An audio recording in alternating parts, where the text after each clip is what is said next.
One night Henry and Gordon were in the sheds with James. Although Sir Topham Hatt was beginning to think well of him, whenever the chance came, the other engines would talk of nothing but bootlaces. Remember when they had to use a bootlace to get you out of trouble, James? They would tease. James tried to get back by talking about Henry who had gotten shut up in a tunnel, and Gordon who got stuck on a hill, but they just wouldn't listen. You talk too much, little James, said Gordon. A fine, strong engine like me has something to talk about. I'm the only engine who can pull the express. When I'm not there, they need two engines. Think of that. I've pulled expresses for years and have never once lost my way. I seem to know the right line by instinct. Every wise engine knows that the signalman sets the switches to make engines run on the right tracks. But Gordon was so proud, he had forgotten. Wake up, little James, said Gordon. It's time for the express. What are you doing? Odd jobs? Ah, well, we all have to begin somewhere, don't we? Run along and get my coaches. Don't be late. James went to get Gordon's coaches. They were all shining with new paint. He was careful not to bump them, and they followed him smoothly into the station, singing happily. We're going away! We're going away! I wish I was going with you, said James. I should love to pull the express and go flying along the line. Gordon, with much noise and blowing off steam, got ready to back onto the train. Sir Topham Hatt was on the train with other important people, and as soon as they heard the conductor's whistle, Gordon started. Look at me now, he puffed, and the coaches glided with him. Boop, boop, boop, boop, boop. Goodbye, little James. See you tomorrow. James watched the train disappear and then went back to work. He pushed some freight cars into their proper sidings and went to fetch the coaches for another train. Alfred came up to take his commuter train. Hello, James. Helping Clinton, are we? James huffed.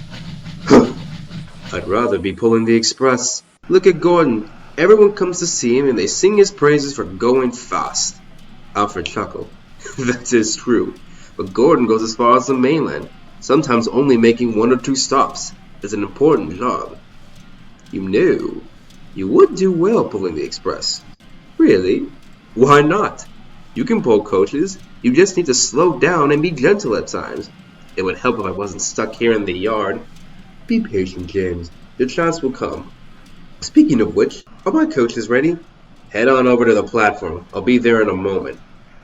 James had just brought the coaches into the platform when he heard a mournful noise.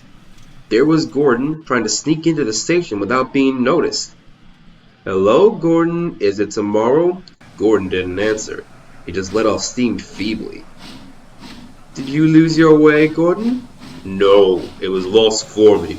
I was switched off the main line and put onto the loop. I had to go all the way around and back again. Perhaps it was instinct, chuckled James, but the passengers didn't find it so funny. They were shouting and crowding at the ticket window.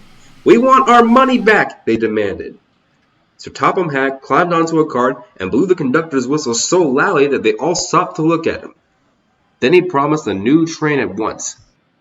Gordon can't do it. Will you pull it, James? Yes, sir, I'll try. So James was coupled on and everyone got in. Do your best, James, said Sir Topham Hatt.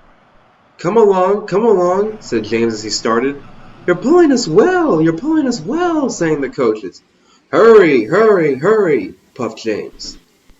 Bridges and stations flashed by. The passengers cheered, and they soon reached their station. Everyone said thank you to James, and Sir Topham Hatt was very impressed. Well done, James, he said. Would you like to pull the express sometimes? Yes, please, answered James. The next day, James came back to the yard. Gordon was pushing freight cars with Clinton. I like some quiet work for a change, he said sheepishly. I'm teaching these cars manners. You did well with those coaches, I hear. Good, we'll show them. And he gave his cars a bump. Gordon and James are now friends. James sometimes takes the express to give Gordon a break. Gordon never talks about bootlaces anymore, and they both agree on the subject of how naughty the freight cars can be.